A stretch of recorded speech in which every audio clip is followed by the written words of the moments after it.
I mentioned to you earlier Pine and Gilmore's notion of economic development. Come, if you will, up to about 35,000 feet, and let's think about 10,000 years ago when humans in large numbers said we're going to take things out of the earth and trade them. And over the course of time, if you take wheat or corn or cows or pigs, or you pick your favorite commodity, margins on those declined. And then about 1800, 1820, with the advent of the industrial era, the discovery of petroleum, creation of steel, mass production techniques, invention of the steam engine, we decided that we're going to make things out of the stuff we take out of the ground. So instead of trading ores and rocks and crops and livestock, we'll take ore out of the ground, make steel out of it, and sell that. And over the course of the 200 years of the industrial era, 150 years of the industrial era, margins on durable goods declined. And then about 1950, so you can see that the gaps between these eras are exponentially shrinking. From 10,000 BC, when we went from being hunter-gatherers to agricultural, to about 1800 with the advent of the Industrial Revolution, to about 1950 with the exponential growth in computing capability. IBM was one of the first to realize that they were making more margins on their service contracts than they were on selling IBM 360 boxes.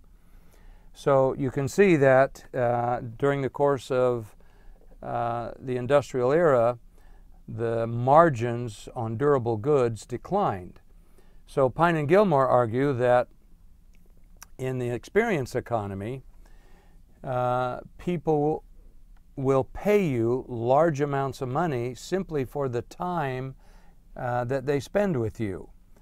And again, some of the examples of this would be global athletic events like the World Cup or Super Bowl or the World Series. And Pine and Gilmore would also argue that in the next version, people are going to be looking for paying you for how their time spent with you changes them. So we think about that in terms of our consulting relationships. We think about that in terms of our educational experiences. And I invite you to think about, if your goods and services are commoditizing and margins are shrinking, then are you offering your people a superior experience? So when I went to Japan, I had an experience when I was 19 that ruined my life. After a month, I had to get a haircut. So I went into a barbershop. I didn't know how to pick one. I randomly went into a barbershop. 5 young ladies in blue and white uniforms lined up in a row and said, "Irashaimase, please come into our humble shop." The first young lady took me to the shampoo station, where she shampooed my head not once, not twice, but 3 times. By the time I was done with the shampoo, I was a mess. Then the next young lady took me to the clipping station. I told her I didn't want a line in back, I like a taper. And I thought she would pull out some electric shears and do that sheep shearing thing. But instead, she took a comb and a pair of scissors and somehow did a perfect taper manually, going right down to the nap of the skin and creating this nice smooth taper up the back of my neck. It felt like she was cutting every hair individually. So much care and attention to it. Then the third young lady took me to the shaving station, put a hot towel on my face, laid me back, and then I heard this very scary sound. Zhrop, zhrop, zhrop. She was going to shave me with a straight razor.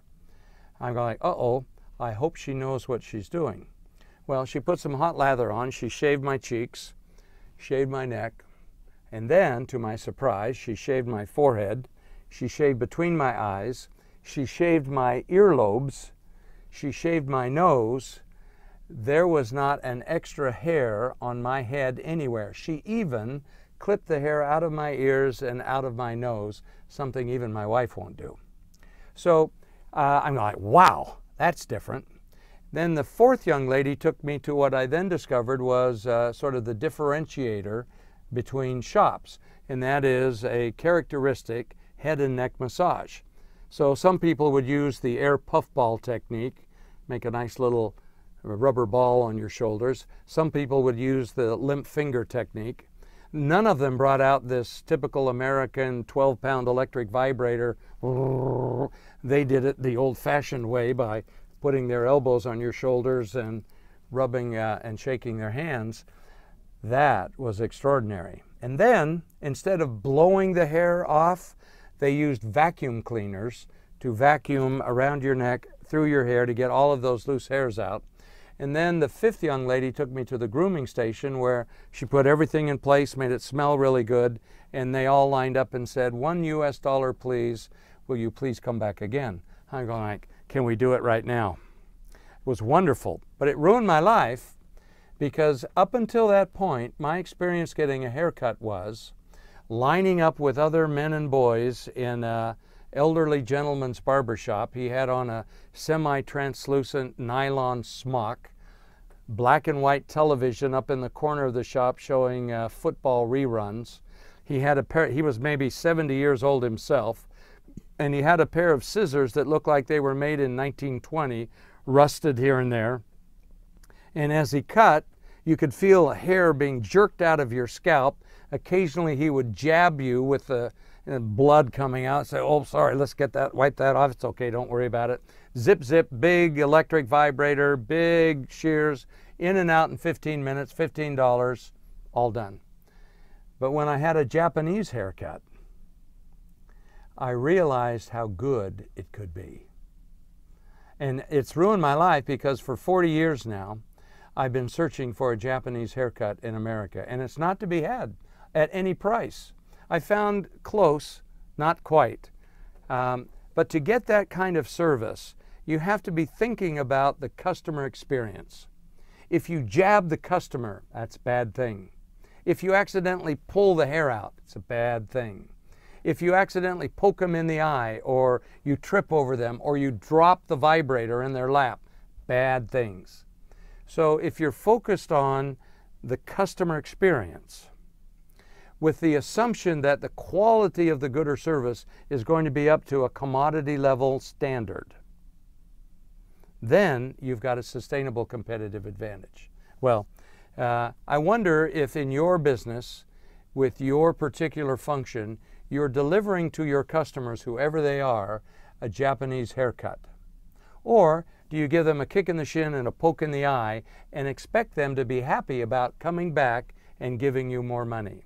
Are you competing on the goods and services, or are you competing on the experience? Experience is hard to copy, hard to imitate, can't reverse engineer it, but if you can deliver it, you'll have something that will differentiate you in the marketplace.